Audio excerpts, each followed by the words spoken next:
Alright, so now that we have a very damaged surface of all kinds of craziness, we can introduce DynoTop and what that does.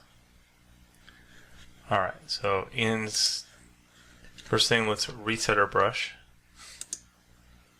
Reset brush. Okay.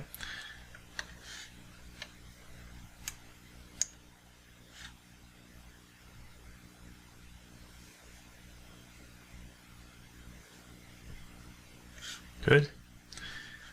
Okay, let's go. DynoTop is on right now, because I was playing with it. But basically, it is if you turn this on, and you have your surface so damaged, it will add polygons to the area that you're going to sculpt in.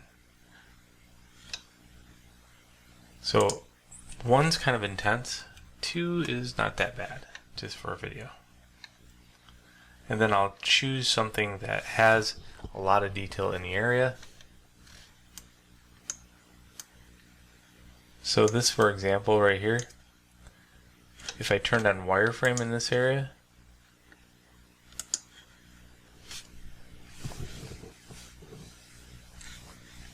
you'll see that the polygons right here are pretty damaged. Okay, turn wireframe off. Turn on my strength a little bit.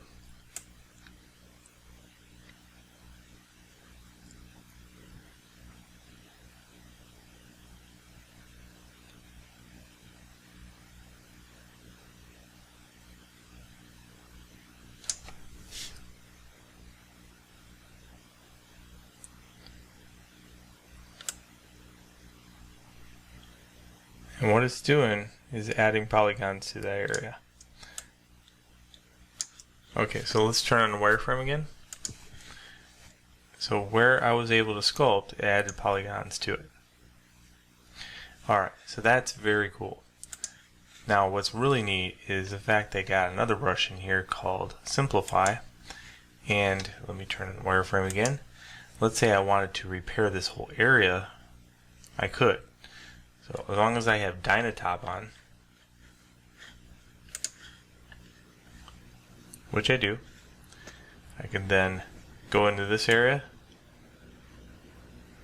and introduce some polygons. So I can selectively add polygons in an area. I would say that ZBrush doesn't even have that.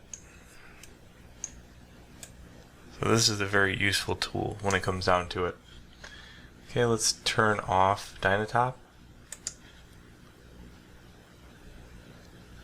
It's very slow though. And no, ZBrush does have a version of DynoTop.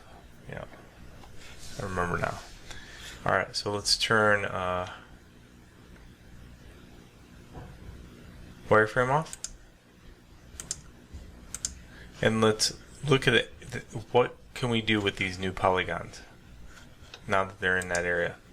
So I could now smooth out this area. Here's what happens if I don't have that. See? But in this area, it's nice and smooth.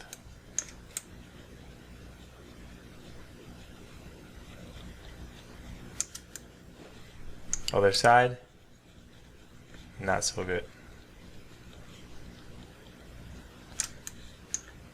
So you can get really detailed with that brush and that workflow right there.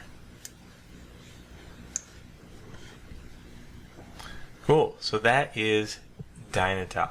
I wanted to show it to you like that.